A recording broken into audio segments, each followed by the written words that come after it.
Welcome to JMC Live. This week has been, well, Miranda, what do you think this week has been? This is day 6 of us being on air. What do you think? It's pretty amazing what's happening. And the people that we've been connecting with just by doing a show every day. We've had people come to us with some ideas about, well, you definitely should do a show more than once a week, twice, even more than that, if that's possible. There's even discussion of having people coming into the studio here at our home and sitting down and having a panel of people, either via phone, Skype, or actually sitting in the studio and talking, like how you see on like Fox News, CNN, about a certain topic. And people are wanting us to start really covering about the history of America and the Constitution and our freedom of religion amendment. Yeah. So lots going on. You see the green behind us. We always have green. It's actually our green screen. Sometimes it's red. I just asked Miranda an interesting question, and I'm asking it to myself, and it got us to an argument of trying to figure out what exactly is going on. St. Patrick's Day. People think about drinking, and they think about green and pinching. Does anyone think about Jesus Christ? St. Patrick's Day? Oh, look at the Irish. We got a little Irish. We got these little bitty gnome midgets, dwarf people running around giving out golds or leprechauns. Whatever. Known as leprechauns. And for those of you that are... leprechauns are smaller than... So gnomes. Midgets, little people. Gnomes. We little people, hey, right? Leprechauns are smaller than gnomes. Smaller than gnomes. Yeah, they are. So we wanted to cover again... You know what movie we ought to watch tonight? You know what movie we should watch tonight? Darby O'Gill and the Little People. An old. If you've never heard of Darby O'Gill and the Little People, it is a Disney movie that has Sean Connery in it when he was very young, and he actually sings in the movie. Sean Connery singing, yeah, that's quite. It's interesting to hear Sean Connery sing. And he's not bad either. So I want to welcome Tef. I want to welcome Robin. Just quickly, Miranda, go ahead and ask the question. Where are you guys coming from? Explain to them if they want, if the other viewers that are in here that may not have an account, to sign up and communicate with us while we are on air. While Miranda's doing that, I'm going to give you a brief history of Patrick. He was born in C387, actually in Britain, not Ireland. And age 16, he was kidnapped and sent to Ireland as a slave, and that's 403. And then in 409, he escapes. And then in 432, he believes, God has put a call upon his life. And he goes back to Ireland. And he sees the success converting the Irish to Christianity, and over 12,000 people in a single day near Killala has been converted and baptized. No, there has been... Voice of the Martyrs, especially today, and other friends have put out that St. Patrick was a Christian martyr, but however, when you go on the different like Wikipedia and other history sites, they really say they really don't know how he died. So I guess there's some speculation whether on that, because it's hard to find. I really tried to look into that. But he did a great deal of good. He helped a lot of people, and inevitably many people got saved and were helped. And but if we look at what has become today, that's really sad. Yeah, I mean, show them the image here. Yeah, there's over 650,000 babies in the United States the last 100 years named Patrick. Well, that's not sad. Let's talk about... I know it's not sad. I'm going to get to the sad part. Over 100,000 people watch the river change colors, and over 40 pounds of green dye in Chicago River is used. 150,000 to 250,000 marchers, roughly 2 million spectators, over 2.1 miles over a 5 to 6 hour duration. 5.5 million people visit the St. Patrick's Cathedral in New York City. 450 churches are named for St. Patrick in the U.S. And honestly, the list goes on and on and on. But that's what we do today. And where does it really talk about God other than people visit a church? I'm not seeing anything connected to celebrations of the World Dictionary, 2nd edition, to stpatrickscathedral.org, to the U.S. Census, and the Catholic Encyclopedia and Encyclopedia Britannica. But you got to this is also history.com we're looking at. Yeah. And they're not even really there's this little section over here on the right of the image that talks about what he did, but then there's this humongous section about, well, this is what we do today. And it has nothing referencing to what St. Patrick was really about. And I will share this with you. I was actually trying to get it stretched out so you can kind of see it, but I'll give you a half cut. St. Patrick's Day by the numbers at history.com. That's the image, and you can just, as I slowly try and scroll through this, it just gives you the stats of things, but it doesn't really say anything other than the little snippet over in the right hand corner talking about the conversion. And of course here in the United States, and maybe years ago they talked more about what he did, but today this is what they're focusing on today. Yeah. No, and we definitely want to express that because of the next article that we found today, thanks to our good friend Stacy Hart at Active Christian Media.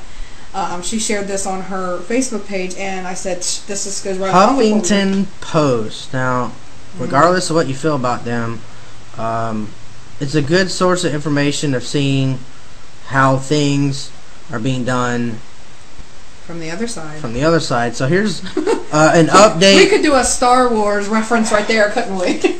Update following the publication of this article, Hamden Wilbraham Superintendent Schools Marty O'Shea said the news story misrepresented the school's plans, that the school did not plan for O Green Day to replace St. Patrick's Day, but that O Green Day was planned in order to encourage students to wear green ahead for the day, which falls on a non-school day this year. Now, if you're kind of wondering what in the world am I talking about, this article and the other one that the Huffington Post did was talking about, they were just trying to have a day just talking about generalizing. It says right down here, it says, Day. While thousands of children around the country will take part in St. Patrick's Day festivities at school on Friday, students at one Massachusetts school are slated to celebrate O Green Day as part of an effort to promote an inclusive and diverse learning environment.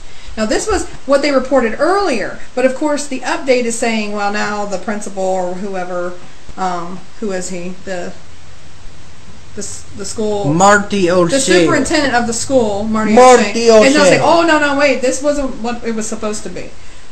Just kind of, but they made this statement after people got mad, and they weren't even, I mean, and why don't you show more of the article, and let's read more of the article about what they originally said, what the Huffington Post originally wrote before the update and before the retraction.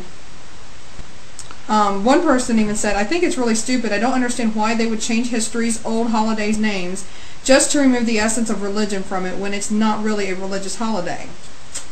That's the problem. Look, even this person, this Jeanette Carlisle, a Wilbraham resident, said, it was quoted saying this, but it is a religious holiday. That's why it is what it is, because we're paying respect to a man who brought Christianity to Ireland. So it is. I mean, look at the history. You just went to history.com. This is how obscure people's minds are. They just don't understand. They're not reading their history books. They're changing the history books. So then people will make statements like this, and they just, no matter how many times you say a lie, it just isn't true. Yeah. And it's pitiful. So what do you think as Christians we should do about this, viewers? That's one of the biggest... Well, the first thing, we're doing it. We're talking about it. We're saying this is what history shows, that he was a very good man who felt led by God to carry the gospel into Ireland, and because of that, he was named by the Catholic Church a saint, and that is why we have St. Patrick's Day. It is a religious holiday.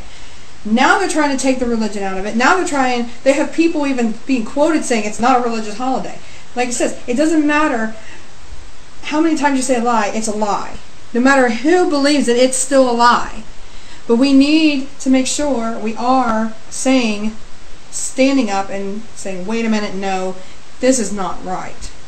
So, on this key term of religious freedom, Chuck Colson writes, as a guest columnist for the Christian Post, back in 2010, Supreme Court laid the groundwork for the disturbing trend that is spreading across campuses nationwide in the case Christian Legal Society versus Martinez. Little noted at the time, the High Court ruled that a public college may refuse to recognize a student organization if it restricts membership or leadership to students to share the core beliefs. Now, the reason why I'm bringing this up is Chuck Colson and others have been placed on a list speaking about truth, about Jesus Christ, speaking about what is sin or not, and stories such as removing the truth about St. Patrick's Day is exactly what the devil would want, nothing more. The devil has already practically taken over St. Patrick's Day, because what's going on today, they're not just, recreationally drinking, they're getting drunk. People are half-dressed wearing green, and that's all you know about it, pinching and green. What about how this man felt that he was a slave in Ireland and escaped and was able to share his story of that I was sent here against my will, but now I'm here because God's called me here, and he wanted to sit here and share the stories of his slavery and share the stories of his escape and how God has used them back home and coming back forth and so on and so forth. And 12,000 people getting baptized in a day. It's just amazing to see things like this. But yeah, Chuck Colson's story is one I can relate to. The freedom of the church and the freedom to worship and the freedom to have groups on campus. I have seen and heard and read way too many stories. And like I said, Chuck Colson is one of the few that made the GLAAD accountability list. And GLAAD is the Gay and Lesbian Alliance Against Defamation. It said that he is an extreme animus towards the entire LGBT community, saying it's a violent anti-LGBT rhetoric. How is it violent that I'm going to tell you that not everybody in the world is homosexual, and if you are homosexual, you have the free will right to stop doing what you're supposed to do, but also at the same point, Jesus Christ says that that's a sin. And me saying that's a sin is wrong. Violence. I don't see where there's violence in it. Has been completely overrated, overused, and abused. There is no violence saying you just don't agree with something. There is no violence. Where are you hitting somebody? Where are you killing somebody? Where are you stabbing somebody? Just saying, I don't agree with that. Like somebody saying, well, I like green. Well, I don't like green. I'm sorry. I just don't like green. I like purple. My brother. It's the same. It is the same exact principle. You just don't agree with it. You just don't like that. Like some people don't like peas or beans. Ow! I don't like beans.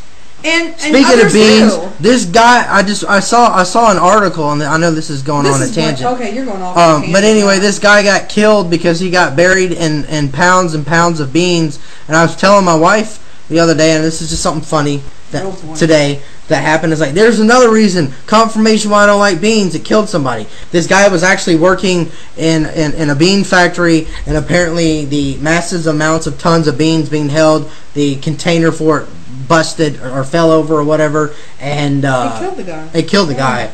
Very sad. But going back, just because you don't like something or agree with something doesn't mean you're being violent. Nope. I mean, oh my Lord, I think people need to get their dictionary out.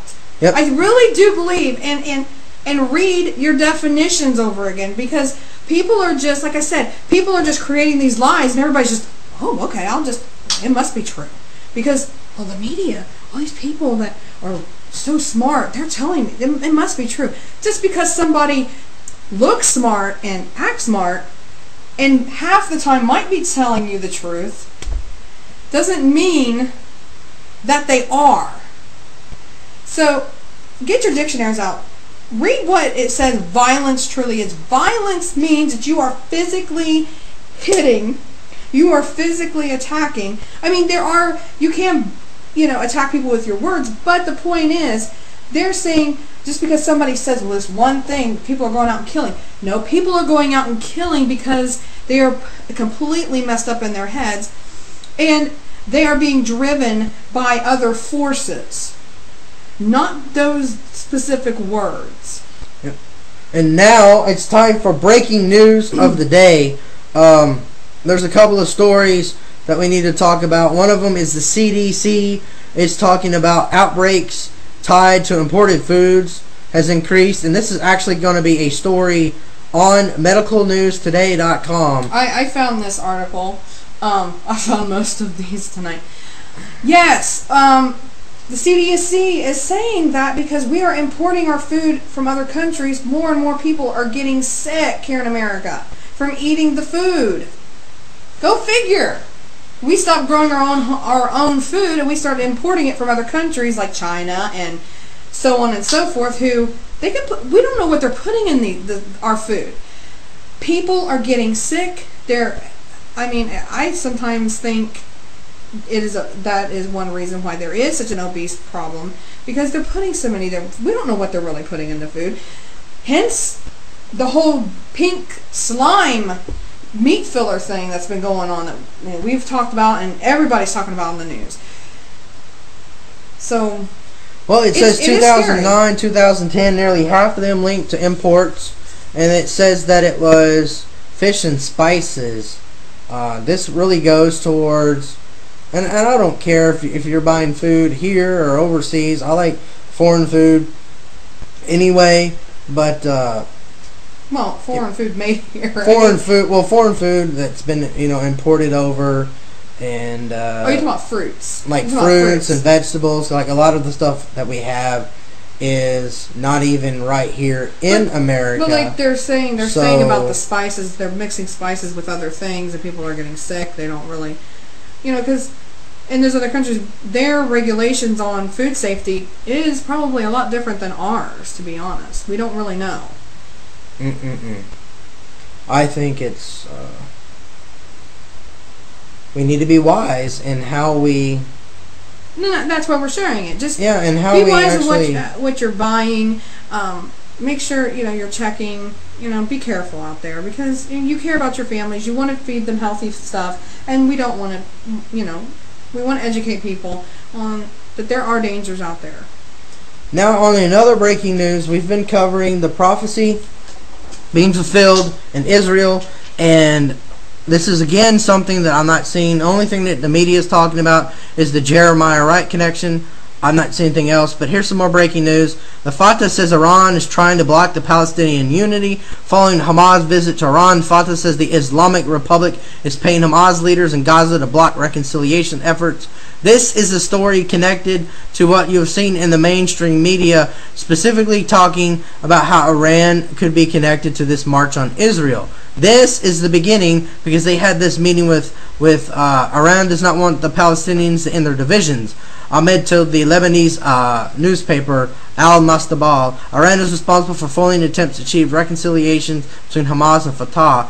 Now, on top of this Hamas-Tehran in Iran Palestinian workings trying to unify Palestine, you end up going over to Israel National News, and this was early in the morning yesterday, and I've done some investigative work to see if this is true or not, as we covered earlier this week, and I'll show you the site again, but you need to see this too. Intelligence and Terrorism Information Center presents proof that Iran is behind the global march to Jerusalem on the 30th. The Mir Amit Intelligence Terrorism Information Center has presented information that Iran is completely behind this event, and the reason why that this is dangerous that if the Iranian president Ahmadinejad is actually the man involved with this, not only the president of OPEC, but wanting to have a new Arab Spring, meaning an Arab Spring to end, as they call the Occupy, or as they call the apartheid. Yes, they've even gone as far to say that the Jewish people have enslaved all Palestinians, and it started in 1948. And just think about 1948, 1947 years. That's when the wars were going on. The war continued on in 67 and even still today. But that 47, 48, and 67 years is when the world started coming together. A United Nations was born at the same time, and Israel was brought back into the land. Originally, the Palestinians had all of Israel, and they had small little pieces of it. And now they have even more. So, I want to show you directly from the source, so then you don't have to take my words for it. You don't have to just take the Israelis for it. Let's go directly into, as I'm going to go ahead and say it, and some people aren't going to like this phrase. I'm going to go into the enemy's camp of the Islamic world, just like I did all week long, to the Global March on Jerusalem website, and you will actually see on their front page the caravan and where it started and where they're going. Because here's one of the issues. Originally it was supposed to just be the 4 little countries that were going around and doing their little movement within their own country, and then they're going to do a physical march to Israel. Here it is, gm2j.com. Miranda can type this in the chat. gm2j.com. This is the Global March on Israel's official website. It gives you multiple languages even when you first want to log in. Here's their latest post as of today, and for those of you who can't read that, I will scroll that a little bit smaller. Look at this. I don't know how much you guys can see this. I need to get into the frame here, but it says GM2J, Asian caravan Jerusalem, cross the Iranian border. Now I'm going to click this image that's on their page, and I know you can't see it yet, so I gotta get it straightened out for you guys. But look at this map. This is Tehran, where they started in blue up top, working over to Iran. That's the port in Iran. Going over here near the Lasgha, over here by Pakistan, Afghanistan border, and so on and so forth. The original website that I looked at, that's mentioned at the bottom of this one, this apsp.asia,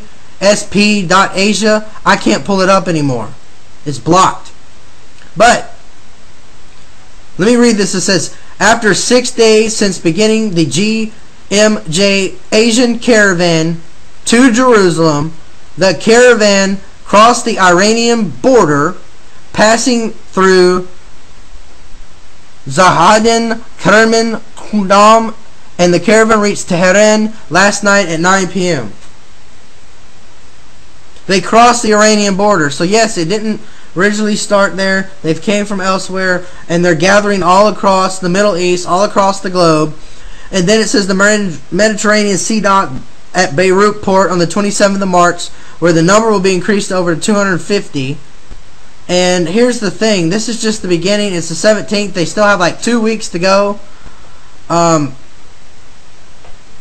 And they also talked about here, although it was supposed to reach the Jordan borders to join the 30th of March program, but due to the situation in Syria and Iraq, no land route to the borders of Jordan was possible and available, and the caravan has to follow the route from Turkey to Lebanon. People from Indonesia, Philippines, Malaysia, India, Bahrain, Pakistan, Tajikistan, Azerbaijan, Iran has joined the caravan. And I've talked specifically with you guys about this, and I wanted you to see actual fact proof that this isn't something I'm just making up. This isn't something that most people won't even talk about. I mean, here's the the little image that they have right here on the little website page when you first want to log in, the Global March to Israel. And I have made a commitment not only to JMC Live and Eternal Flame News, but I made a commitment to my Lord and Savior Jesus Christ that when I got saved, I would learn about the Bible. I would learn about what Christ was doing. I would learn about how the culture of Christianity came about. And when He finally gave me a voice to speak, because I wasn't always able to speak, I realized I have to keep covering this for the next 2 weeks. And I have to keep covering this after this event happens. Because like I said on the other show,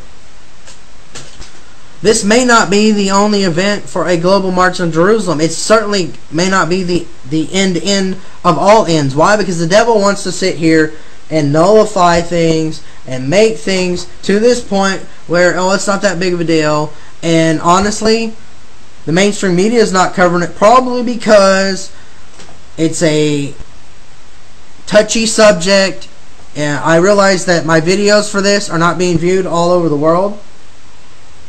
I know, because some of my friends can't see it. Even when I go live streaming now, I'm banned in some countries because I'm talking about this. So this is what eventually the Antichrist is going to talk about doing, is having this global march to Jerusalem, is about trying to have world peace. And I was watching a couple other ministries this week and reading some books, and the Antichrist is supposed to be this great guy who wants to have world peace. Christians are supposed to be about world peace. We're all supposed to be like trying to help people and get people saved and try and move to this direction and things that need to happen. But it doesn't always go that way. We don't always have an opportunity to do that. So then we look right here, you know, the story that happened more locally that affects Americans is in Afghanistan is the fact that when Pineda landed, the troops had to remove weapons because they were trying to be culturally sensitive, as they said, towards the Afghan warriors, because they didn't have weapons, so they wanted the United States not to have any weapons. Well, there was an American soldier who was accused of killing 16 civilians in a shooting spree this past weekend. Enlisted after 2011. That happened this weekend, along with the bomb.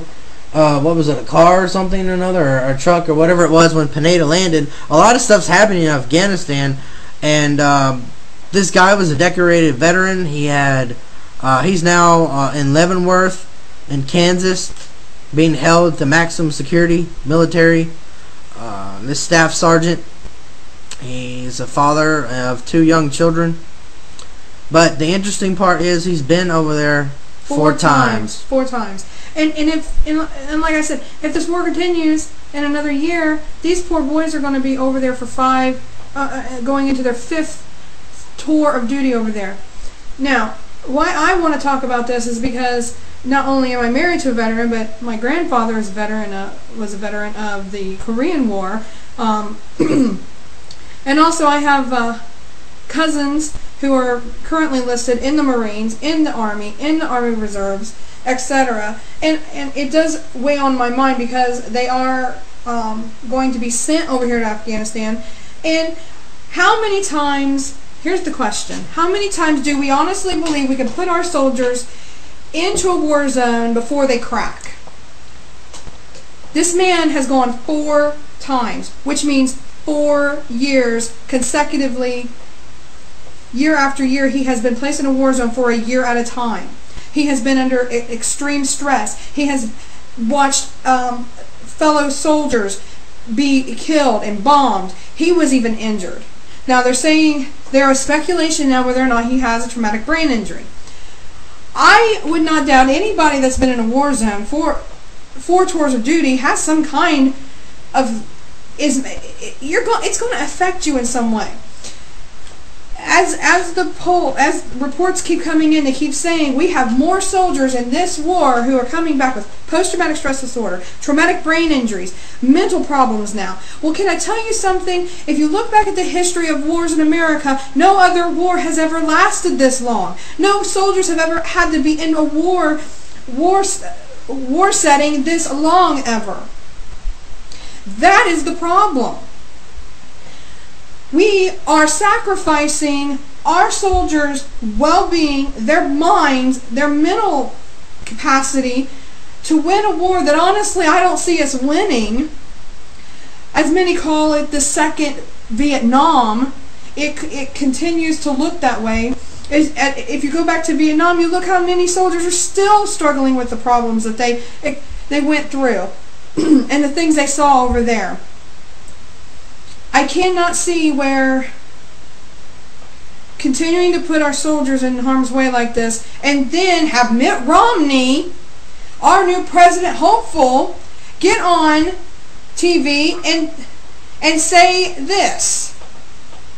And I'm letting it load. You want to explain to them what they're about to hear? Mitt Romney was interviewed on CNN, and he called this soldier a crazed, deranged person.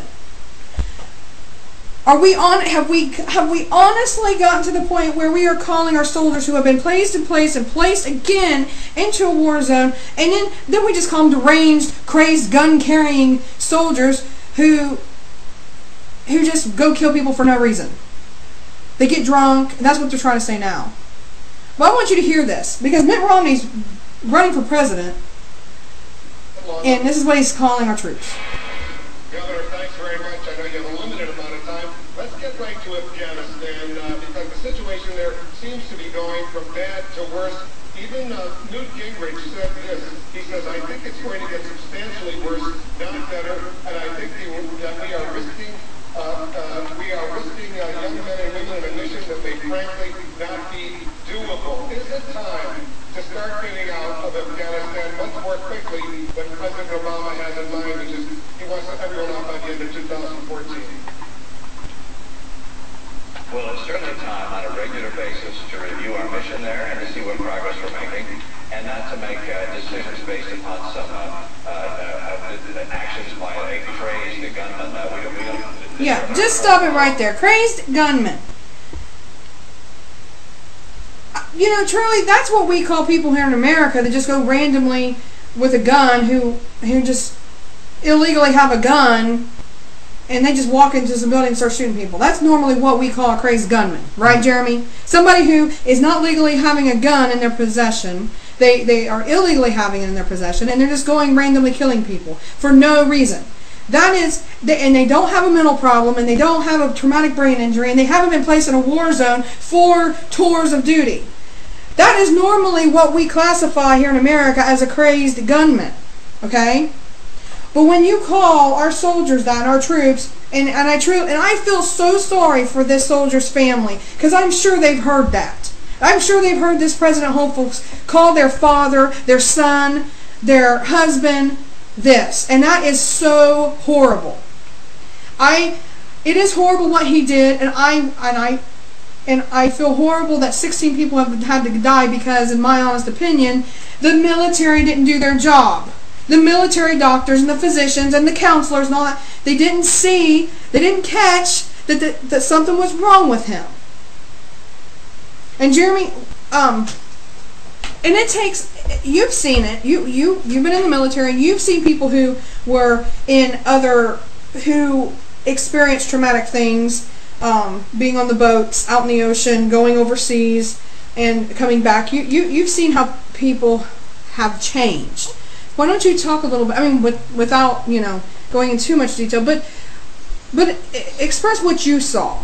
Most of them don't want to talk about it. You talk to World War II veterans, and you talk to Vietnam veterans, and Korean veterans, and Gulf War veterans. Most of them won't talk to you about it. Because they're so traumatized. And it's not well, no, they're not so traumatized. They don't even know there's anything wrong with themselves. Mm-hmm. Until somebody says that key phrase, or that smell, or that noise, gets too close to their space, and then something triggers them. Well, what happened 2 days before this man went and killed 16 Afghanistans? He watched a fellow soldier get his leg blown off. Now, don't you think, that's what the article says, don't you think watching somebody's leg get blown off would classify as a traumatic event that could perpetually mess your mind up? I can tell you right now, my uncle just watched a friend of his almost die when they were riding on a golf cart and it flipped and a piece of metal went into his friend's leg and cut his main artery in his leg, and my uncle almost watched his friend die this week. But luckily my uncle was able to get a tourniquet on, they called an ambulance, they life-flighted him, and he's okay. But that is going to live with my uncle. Now think about that. A civilian that just gone through that. But think about this man went through 4 tours of duty. He's constantly seeing this over and over and over again. It isn't just like a one-time deal. What do you think, Jeremy? You're right. It would start to make you crack after a while. Even though his wife and other people say they never saw it coming. Well, we never saw a lot of things coming, even when, we'll talk about me, with some of the things I've gone through, and it, out of nowhere, it just, like you said, that one thing can trigger it and it can upset you.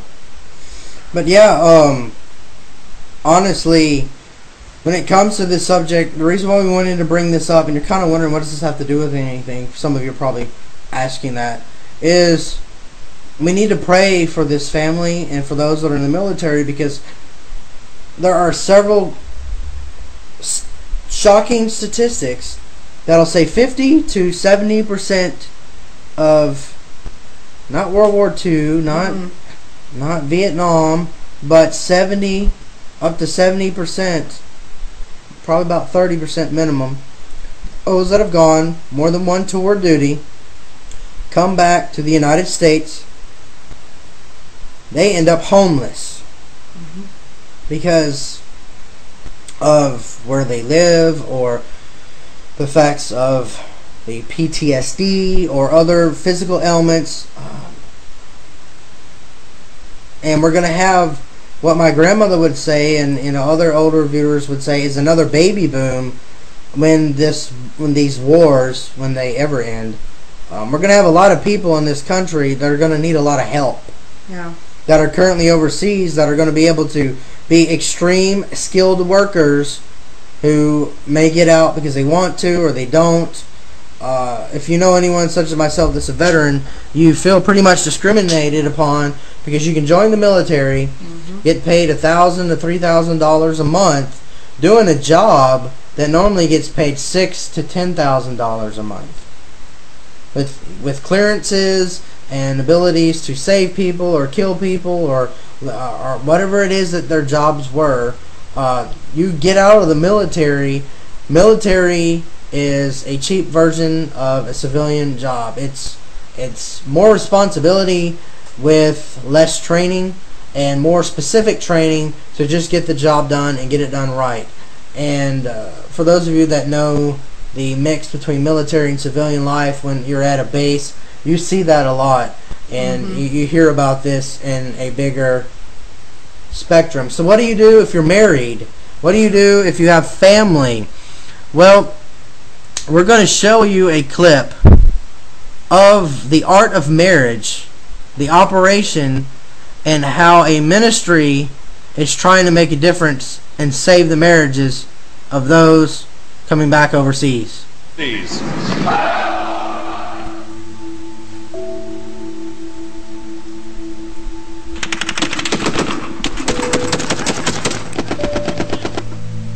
Let's meet Farmer Mickey. Can I have a hug?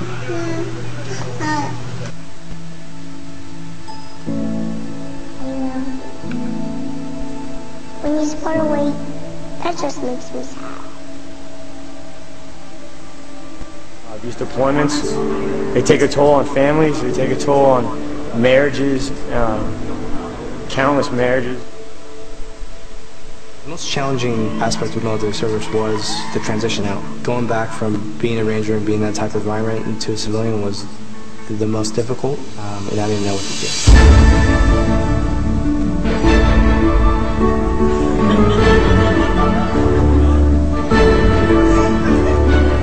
So while this video is playing, you're seeing families, children, men, women in the military, stepping off the buses, stepping off the planes, driving home, showing up at events set up for their troops. hugging, kissing, crying. My question to you is, what are you as a Christian doing about it? These people are defending our lives. And they're coming home for new war. Yeah, they're coming home, and they need your support. They need your support while they're gone too. Some of them are married, others I know aren't, but for those that are married, there's a new battle ahead for their lives. And these families are being ripped apart. Again, military divorces have increased 42% since 2001. Now it's time to fight for these families. And we can help. Give a military marriage a fighting chance. And this is what the... Text OPS to 80888. OPS 80888. Your donation of $10 will provide military couples the opportunity to attend a life-changing marriage event. To learn more, go to theartofmarriageops.org. That's theartofmarriageops.org. Now I have to ask you, after watching a video like that and realizing that, oh wow, there is a ministry to families that are in the military. I'm like, are you serious? I was like, yes, I'm completely serious. The man who's over this actually contacted us, and we're getting permission to support and share his mission to help strengthen a military marriage, because honestly, if you have Christ, you can do all things through Christ Jesus, right? Well, you can't do that if someone doesn't stand up and make the difference. So you can do that. Text to OPS 80888, donation of $10, or you can host an event and you can get a free kit. So this is our kind of online hosting an event for it, to let people know that there are ministries, there are people out there that are trying to make a difference for those in the military. This is why it's so important to pray for the troops. People hear about this, but me being a veteran, you have issues with your pay. There are times you don't get paid at all. What do you do if your spouse is back in the States and you're in Afghanistan and you didn't get paid? Talk about what happened when you got out of the military. I want people to hear that, because that goes right along with it. Then you have situations where you are transitioning from one unit to another unit, and you have family members and friends that I know, including myself, that your stuff gets destroyed or lost and the insurance for it doesn't cover it.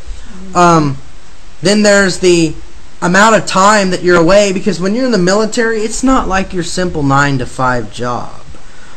No, I received an award because I had... What do you want? Piece of paper? I don't know what... Oh, I guess she couldn't tell me she wanted a glass of water. She was pointing and I didn't know what it was. Distraction. So, anyway, back to what I was trying to talk about here with it. So when you're overseas and you're back here in country, what do you do when someone's not there? Or say the time apart. There's multiple things that people can pray for. In some cases, husband and spouse communicate via webcam or letters and so on and so forth. But in some cases, you have friends that I had, and there was just nobody there. I remember it every single holiday for 3.5 years. St. Patrick's Day, Valentine's Day, Thanksgiving, Christmas. It did not matter what holiday, because I wasn't married. I had to work. And as I was saying a minute ago about work, it's not your simple 9-to-5. And I was mentioning I received an award. I received an award because I had to work 31 hours straight. That doesn't include the stuff that happened during Hurricane Katrina. And that doesn't include the stuff that several of the other men and women, when they actually go in country, how many days they could be awake how much food they could go without eating and have to eat these little MREs if they have any, how many hours of sleep they don't have. Do you realize in the military, it's not salary that you get paid? A salary is you get paid for a 40-hour week for a whole year, and it's just dividend out every week or 2 weeks or a month. In the military, you literally get paid for every single minute of the day. We averaged it out to 15 to about 50 cents an hour. Oh my gosh, really? Of a 24-hour period. Because honestly, just because you get to go on liberty, which liberty is that you leave your unit and you go to a base or your home and you sleep. Here's the thing, you're on call 24 hours a day. It doesn't matter if you just got home, you could be sent right back. And also, and this goes back to the sergeant, the Marine sergeant who killed the 16 Afghan people. Think about that. Think about what Jeremy is saying that these men and women are going through. Now think about how that would wear on your mind after 4 tours of duty. And I think that's really what we have to think about. Really, what we have no idea what these men and women are going through. And it is tearing their marriages apart. It's tearing their families apart. It is tearing their lives apart.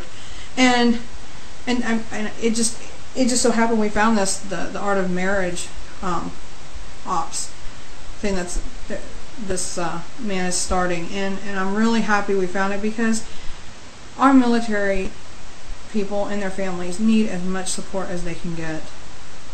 I mean, like Jeremy said, when he was on Veterans Day, there was a woman who was in full uniform, and he walked into a store, and when Jeremy said thank you for your service, she said, "You're the first person all day has thanked me." She is in full uniform, people, and she is walking into stores. Why aren't people covering her with thank yous and hugs and handshakes? You know why? Because it's a big issue, and I'm not going to sit here and pick sides on exactly political. It's gone on both sides of the spectrum when it comes to this. They see military, and we regardless of the fact if you want them home or not, guess what? If you bring your troops home, they're still having to work, and they're still having to do things. Are you going to thank them then when they're home? You know, or do you think we shouldn't have a military because we shouldn't defend ourselves? We have to defend ourselves. I know a lot of people want to have peace treaties and communications and conversations to try and make the end of all end things. And I understand that. And I respect that. But there's a line where there's just some people will not stop bothering you. And you can, honestly, personally, yes, you can walk away from it. But I know some people, as soon as you turn away, they pull out a gun and shoot you in the back of the head. Or they slap you or stab you or whatever. And I see the bigger picture where a nation, a country, had have to defend itself in the justification moments. Now I realize like the wars 9/11. that are, I understand, like 9/11, and I understand there's some things going on that are just completely way out there. That's why we were covering how Pineda was talking about. We just need to go to a foreign power to make a decision on going to war or not, and that's creepy. I understand you might want to ask their permission. I understand the United States is part of the United Nations and NATO and so on and so forth. See, that's the problem with our country now and with people in general, is we've gotten so broad stretched. Yeah. And our rules are stretched so thin that we don't really even have a rule to fall upon right here in our own country, because we want everybody to be okay. We want everybody to be able to do everything, and everything's okay and good until somebody gets hurt. And that's the creepy part.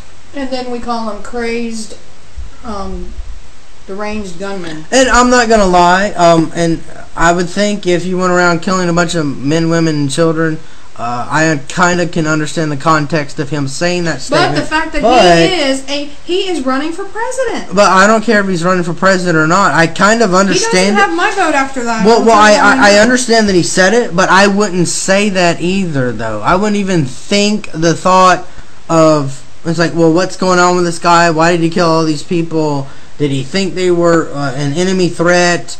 Or was it just that he just snapped? The guy just snapped. That's what I would have thought.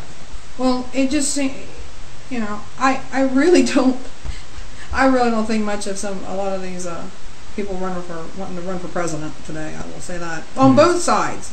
I'm being completely against both sides, right and left.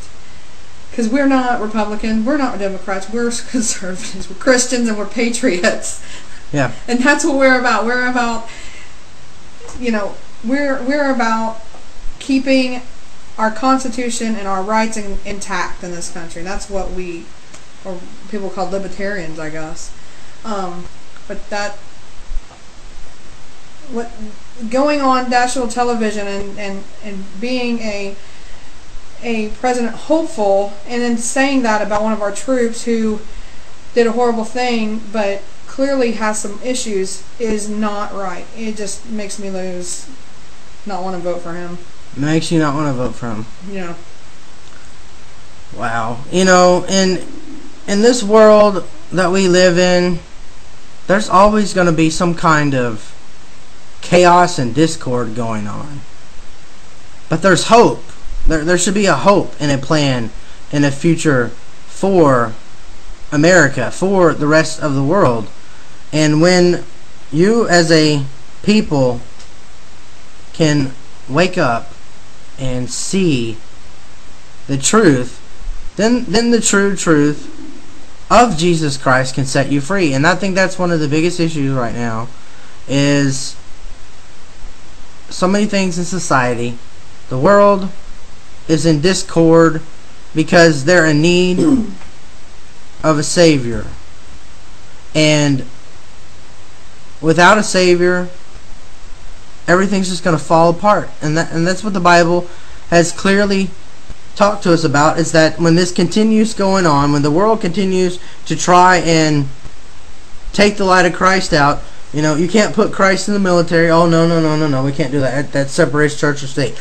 We're going to go to college and we're going to teach people foreign countries and foreign languages and foreign religions. But if you want to talk about Jesus Christ, oh, no. I can go to Ohio University Chillicothe last week and I could go into the art studio room and I can see a display of Mary Magdalene with a descriptive page telling me that Jesus Christ had sex with Mary Magdalene and she's the goddess of the Mother Earth, connected to Wicca, New Age, Transcendentalism, and so on and so forth. But as soon as I start telling people that Jesus Christ is the Lord and Savior, I'm told that that's not true. We can't talk about that. You can't make something at the college for that. You can't do these things. I completely understand why there's the double talk and the double standard, because when you are being suppressed from your beliefs, this is me being the devil's advocate here, so hear me out. When you're being suppressed from your beliefs, what ends up happening? You end up wanting to do everything you can to shut up those that have held you back for so long. So then all these other religions and all these other people and beliefs end up overpowering the current established religion or belief. And here in America, it was supposed to be Christianity was the established beginning belief. And now, depending on where you live, people of other faiths and beliefs and doctrines are wanting to get their voices heard now. And there's been this battle, or there's this big shift going on in society where non-Christian beliefs are starting to become more prevalent and more important in America, because Christians are getting frustrated and they're getting angry and they're not knowing how to properly communicate to the non-Christian society, because they'll sit here and twist our words. See, they're becoming extremely smart and dangerous, because they're going to find a minister or a ministry or just a random person, and they're going to share that information. They're going to download it, record it, and upload it online and share it in a video and on news and radio. Say, hey, this guy says, and you fill in the blank, homosexuality, religion, so on and so forth. Well, the one we can say that just happened to is Kirk Cameron. Yep, it happened to him, it happened to Chuck Colson, it's happened to others, it's even happened to me right here in Ohio. It's happened to me online, on MySpace and Facebook and Twitter. I've had people tell me this. People have asked me, why don't I see all the conflict and discord when it comes to people disagreeing with what we do in our ministry? I said, well, I don't sit here and just throw it all out for the whole world to see. I'll privately talk to people, because if I don't agree with your beliefs, the last thing I want to do is to humiliate you and say, this guy said that. When you won't have it. So I try and do this stuff privately. And yes, I will end the conversation and say, this is what I believe. This is what I think everyone should believe. And you have this free will to disagree with me. And you know what? I don't think being a Christian saying this next phrase is wrong. I understand you don't agree with me, and that's okay. I'm going to pray for you, and I hope that you learn to change your mind. And that's the problem. Christians, wake up. We've gotten to this point where we want to sit here and just throw all of our beliefs on someone, not realizing they have a free will to make this choice. And if you don't try and leave an opening for them, they're going to just shut you out. I understand Jonathan Edwards, Sinners of Hands of an Angry God, Jonathan Wesley, Billy Graham, so on and so forth, Kurt Cameron, Chuck Colson, list goes on and on, Kevin McCullough, me, others. We all have a show, we all have a media outlet that we try and get a message out, and there's people that are not going to agree with this. Just like people on the other side want to get their point across, and they have that right too. I mean, everybody has a right. So I have to ask you today, what is important to you? Is it military marriages? Is it religious freedom? This country was founded on freedoms. Now here's the kicker that I understand that drives me crazy. And I can't always completely answer it in the way people want to hear. Legislation. How should legislation be done when you're a Christian? I think that's the most dangerous place for a Christian to be, and the most powerful place for a Christian to be, all at the same time. Because you have the power to change or keep certain standards, and honestly right now I'm not seeing anyone keeping any standards, and I'm seeing others that'll just keep changing. Or even better yet, how many people can you even see and hear and have read, met in person, communicated with, that have made any sense? If we want to bring America back to Christianity, we have to get control of ourselves and get the message out properly. We have to give these, I'm not going to just say these people, those that oppose Christianity, as Christianity should be, the true Word of God, not something watered down, not what I think, not what you think, but what it actually says. Nothing taken out of context, nothing put into context. It is what it is, and present what it is. Concrete, factual fact on paper that God gave and breathed into life, known as the Bible, and bring it back to the people. On the other coin, we need to learn how to pray again in America. So we keep doing these shows to not only educate people, but train Christians to see stories, be aware of what's going on in your surroundings. Not to end this program for you to feel horrible, be like, wow, man, that was just a horrible show, or wow, that was a really great show. I don't like hearing that's a horrible show, or that's a really great show, or Jeremy did a good job. I don't want to hear those things, because that meant that I failed you as a leader in ministry, that you didn't learn anything if you just think I did a great job, because you weren't motivated enough from what I've expressed to want to go share the message to someone else. So this coming week, we're going to be working on some devotionals. We're going to be working on some blogs, other videos. Miranda and I are talking about doing Eternal Flame News Monday through Friday again next week, because it's my week off from school. And Miranda has a few ideas, or anything you have ideas and covers that you want to talk about this. Probably a video log, maybe some music. We're wanting to get you guys trained up so then you can spread the message yourselves in your own little way. And I realize that might be as simple as just sharing this video, sharing the podcasts, sharing the music, the devotionals, the blogs, and so on and so forth. But I realize I can't do this on my own, and neither can you. So I'm challenging you guys today to want to make a difference right in your own community. Many of you are very educated. Many of you attend church. Some of you don't attend church. Some of you are still in college. Some of you are already college educated. Some are high school educated. Some of them have GEDs. Some of them are dropouts. I don't care how young and old you are. God has called us all, and it's called the Great Commission. And that's what JMC Ministries is all about, is working together to fulfill the Great Commission. That is us in a nutshell. You have any comments, Miranda? Miranda has no comments tonight. That's the first. Normally, you know, I guess she got winded out there when she shared a little article. I shared what I was supposed to share. I believe that God is going to do some amazing things in this next coming week. Like I said, Miranda can type in the chat for us that Eternal Flame News will be on air again this coming Monday through Friday at 7 p.m. Eastern. And then we will have another JMC Live at 9 p.m. Eastern. That's Saturday. And then I'll be back to school Monday through Thursday on March 26th. I have 10 weeks to go. And you can post about the next JMC Live in the chat too. I have another 10 weeks to go. 2 classes left for my associate degree for those that are interested. And then I'm starting at the same time a class towards my communications degree. I've already met with the head communication studies professor here in Chillicothe, and 19 classes as of this semester is all I have left. And I'll have a bachelor degree in communication studies.